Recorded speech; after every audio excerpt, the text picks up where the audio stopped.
Hi, I'm Joe Gold, and I'm continuing to take you through our adventure of making the feature film Desperate Acts of Magic.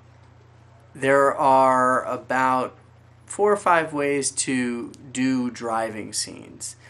The lowest budget way is when the guy with the camera is basically in the passenger seat pointing at the driver, or the camera operator is in another car pointing at the driver in your car, or the camera operator is in the back seat pointing at the backs of the 2 people in the front seat.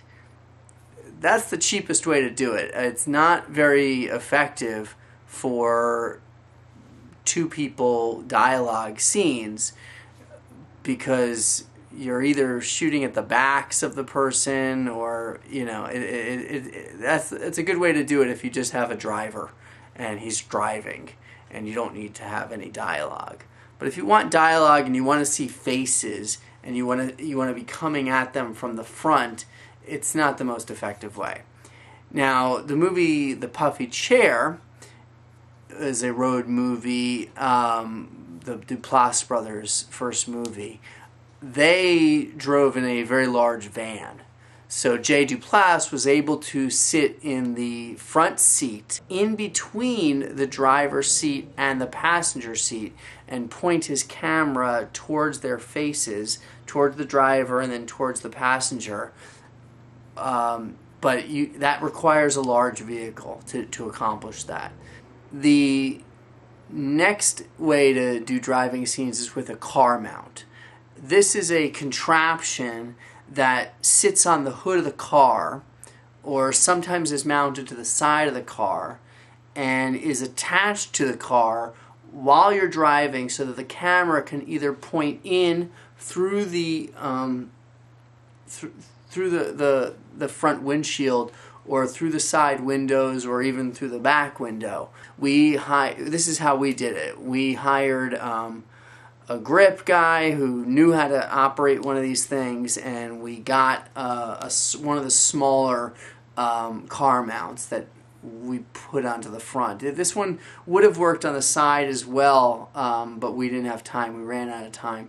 And it attaches with these large suction cups to the hood of your car. And you'll get some looks from people as you go by. This is not a small thing. And you got a $3,000 camera attached to it.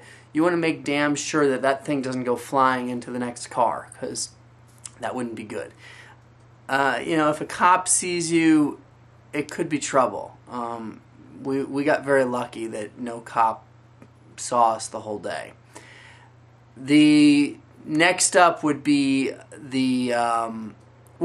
next up is you're not driving at all. You sit your car in a soundstage or a garage or something like that, and you're just basically, you're sitting still in the car, you're pretending to drive, you've got lights coming in, and you've got green screen going on in your windows so that you can, after the fact, put moving images in your windows. This is hard to do. It's hard to do well. We've seen some low-budget movies that have attempted this, and we didn't think it looked very good, so we didn't do it that way. I mean, you'll see sitcoms will do things like this. If you watch Seinfeld episodes, when they're driving, you can tell through the windows that they're not really driving. It just doesn't. It looks fake. They can get away with it on Seinfeld, but I don't recommend it for your movie. So if you're going to do it this way, you got to be able to do it well and make sure you have good special effects people.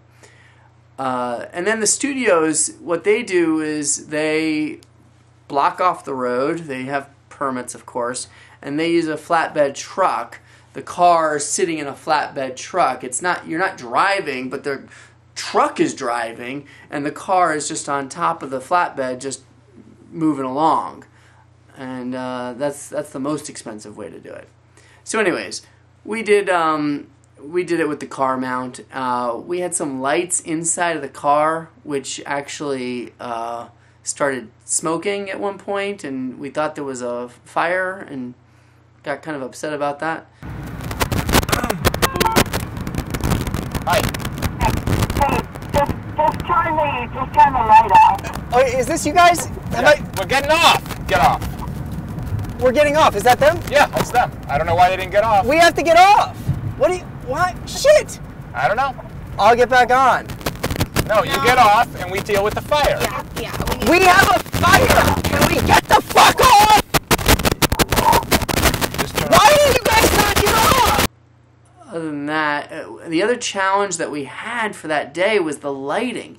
You know, when you're driving in Los Angeles, we were up in some rural areas, like up the 5, and the 18.